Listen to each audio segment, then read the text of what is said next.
ইসিতে প্রার্থীদের করা আপিল নিষ্পত্তির শুনানির দ্বিতীয় দিন চলছে আজ। আমরা এ বিষয়ে আরো খবর জানতে আগারগাঁয়ের নির্বাচন ভবনে যাচ্ছি। সহকর্মী তানজিম শাফিন অপেক্ষা করছেন। শাফিন, আপিল নিষ্পত্তির শুনানিতে এ পর্যন্ত কি আপডেট আছে আপনার কাছে, একটু বিস্তারিত করে জানাবেন আমাদের।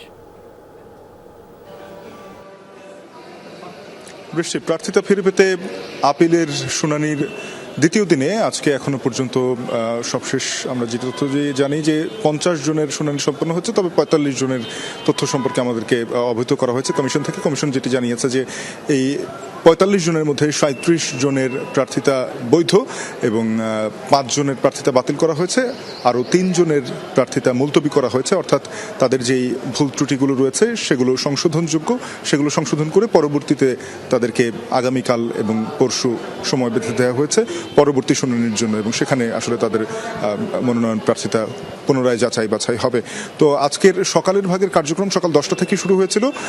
এরপরে আমরা দেখেছি খুব দ্রুততার সাথে সকালের প্রথম ধাপের যে 35 জনের প্রার্থিতা সেটি যাচাই বাছাই করা হয়। এরপরে দ্বিতীয় ভাগের আসলে দ্বিতীয় সেশনটি এখন চলছে, অর্থাৎ মোট 6টি সেশনে 70 জনের প্রার্থিতা অর্থাৎ আপিল আজকের দিনে শুনানি করা হবে। এবং এই 70 জনের প্রার্থিতা 6টি ভাগে ভাগ করা হয়েছে। প্রতি সেশনে 12 জন করে বসছেন এবং সেখানে প্রধান নির্বাচন কমিশনার সহ অন্যান্য নির্বাচন কমিশনার সেই প্রার্থিতা যাচাই বাছাই করে দেখছেন এবং তাদের সিদ্ধান্তটি সেখানে জানাচ্ছেন।